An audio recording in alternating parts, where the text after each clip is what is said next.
Hello, thank you for joining me. My name is Chris Cook, and I'm a relationship coach. And today I'm going to be talking about the issue of emotional intimacy with artificial intelligence. And I've learned that this is a trend that is on the rise and is set to become have a real impact on individuals, families, and society as a whole. We're going to be looking at some potential issues and risks, and I'm going to, at the end, make a suggestion about what I think could be done to mitigate these challenges and to boost human to human relationships and not cause people to feel like they've got no other option but to rely on artificial intelligence for that emotional connection that we all need.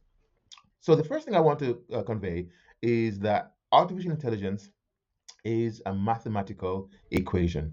It does not have the ability to love or to feel empathy, and it's not able to relate to us in the same way that a human being can. Now, it is good at completing certain tasks. Sometimes it's even better at completing certain tasks than a human being is or might be. And so um, the issue that we have with artificial intelligence is that when they're given a specific task, which may be to relate emotionally to a person, they may be able to do that task very well. They can remember information, personal details about an individual, and use that and incorporate that into conversations that will an artificial representation of real life human interaction.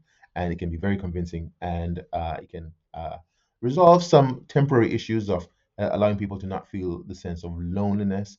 But there are some deep underlying issues that need to be considered, and we will be exploring those. By the end of this video, we should be able to explore some of the issues that are facing us as these technologies are developed. And what, from the perspective of some business people, it's a good opportunity to sell and to make money. But there are some risks that need to be explored. I'm going to also share with you, from my perspective as a relationship coach, what I think should be done to help people to develop and build strong human relationships and prevent people from feeling this sense of loneliness and this sense of emptiness, which drives them to get to start using these artificial intelligence apps to fill the void, as it were. First, I would like to share with you an article by Liberty Vervet. She's a professor of data science at Washington University, that's in St. Louis. And then we're going to touch on an interview she had, a CNN interview she had, and just discuss some of the points that she raised some really important points that I think needs to be considered. Let me start with the article. The article is entitled AI Girlfriends Are Ruining an Entire Generation of Men.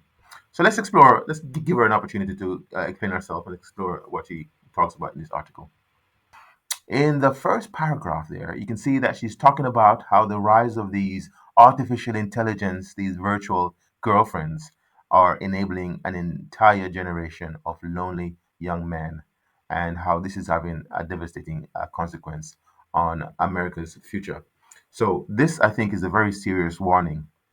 She starts out quite strong in that first paragraph. In this second paragraph here, she talks about individuals who might underestimate the risk that is present and becoming more and more of an issue. She says there that it might seem ridiculous, this idea of an artificial virtual girlfriend, but it's going to become a real crisis among young Americans. So she's saying that there are millions of users that will sign up to this app and who are engaging with these virtual girlfriends.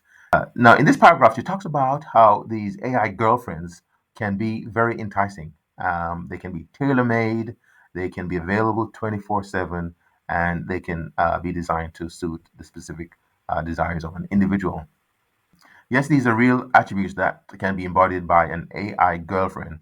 But she also states there that these AI bots, they can learn and they can interact with individuals on such a personal and a unique way. She says here that they have come at just the right time to assuage the silent epidemic of loneliness that's hitting a generation of young men. Very interesting. Um, So okay, let's talk about some hard numbers. She declares there. More than 60% of young men ages between 18 and 30 are single.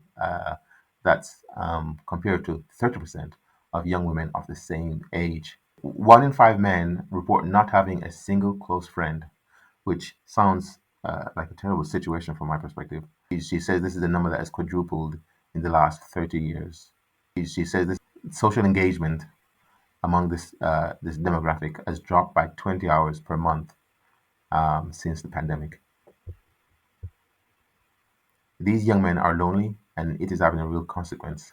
In this paragraph, she explains that there have been 600,000 fewer births in 2023 relative to the last 15 years.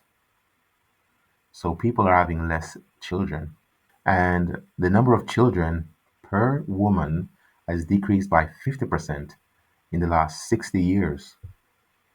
In terms of the impact on society, she says here in this paragraph that the rising generation are being able to enter the workforce and being able to help to support that older generation who are entering into retirement. And you can see how this is having a big impact, or will have a big impact, in the next decade or two. That was the article. Now, let me share with you some thoughts from the interview she had.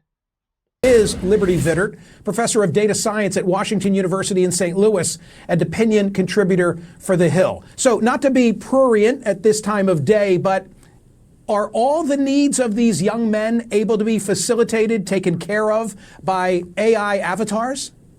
Well, you have to think about this word AI that is in this. It's not a virtual girlfriend, it's an AI girlfriend. So it learns from you. It learns what you like and what you don't like, what kind of pictures you like, what kind of pictures you don't like. And while not all needs are met, that is the next step, is actual physical girlfriends, AI ones for that matter. And so the next step or the next frontier is one that can meet all of your needs. So there's going to be some type of pairing between what I've already shown to the CNN audience and something 3D that's going to be, in your living room or bedroom? Yes, I mean that is the world we are moving into. And as you said, it's enabling this entire generation of young men to continue in this loneliness epidemic. It's really the enabler for this to continue. Now, from my perspective as a relationship coach, my purpose is to help people to develop their relationship with each other and to build really strong bonds of trust and connection. And I've recognized the importance of emotional intimacy. Emotional intimacy is one of the most important things that needs to happen for people to experience the full fulfillment of their best goals or dreams or desires within their romantic relationships and also within other relationships as well. They're obviously in a romantic relationship, the emotional intimacy will not be on the same level as that would be between siblings or between parents, children, or between friends and colleagues. But emotional intimacy is an important part of human relationships, and I'm going to share with you how the covenant process is designed to help people to build that emotional intimacy with each other. It's based on the idea that people have within their minds expectations of each other. And when these expectations are not met, they experience breach, some psychological contract breach.